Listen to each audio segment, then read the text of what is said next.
फरीदाबाद का इतिहाम खबर सां शेयर कंदा। फरीदाबाद वेझो लॾ पलाण दौरान ॿेड़ी ऊंधी थियण के नतीजे में 10 खां मथे ॻोठाणा ऐं खाद खोराक लुड़ी विया आहिनि। छंडण मोरी खां फरीदाबाद तरफ़ ईंदड़ ॿेड़ी ओवरलोड हुजण करे ॿेड़ी ॿुॾी वई आहे। ॿेड़ी ऊंधी थियण के नतीजे में 10 खां मथे माण्हू अटो चांवर ऐं ॿियो सामान ॿुॾी वियो आहे। नेवी जा जवान पहुची विया आहिनि जेकी ॿुॾी वियलनि खे पाणी मां कढण में मसरूफ़ आहिनि।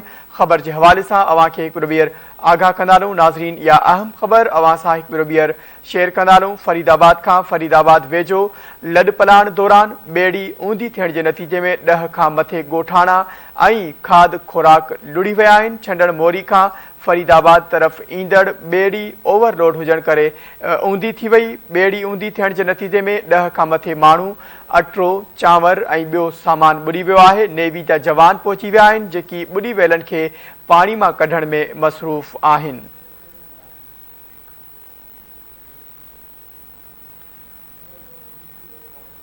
खबर के हवाले से अवां खे आगाह कंदालूं। या खबर अवां सां हिकु ॿीहर शेयर कंदालूं। फरीदाबाद वेझो लॾ पलाण दौरान ॿेड़ी ऊंधी थियण के नतीजे में 10 खां मथे ॻोठाणा ऐं खाद खुराक लुड़ी विया आहिनि। छंडण मोरी खां फरीदाबाद तरफ़ ईंदड़ ॿेड़ी ओवरलोड हुजण करे ऊंधी थी वई आहे। ॿेड़ी ऊंधी थियण के नतीजे में 10 खां मथे माण्हू अटो चांवर ऐं ॿियो सामान ॿुॾी वियो आहे। नेवी जा जवान पहुची विया आहिनि जेकी ॿुॾी वियल खे पाणी मां कढण में मसरूफ़ आहिनि।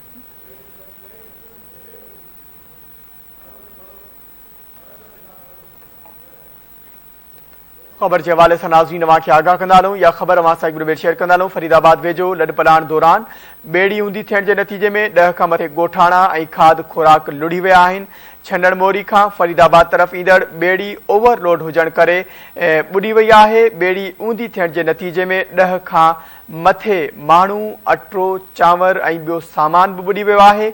नेवी जा जवान पहुची विया आहिनि जेकी ॿुॾी वियलनि खे पाणी मां कढण में मसरूफ़ आहिनि।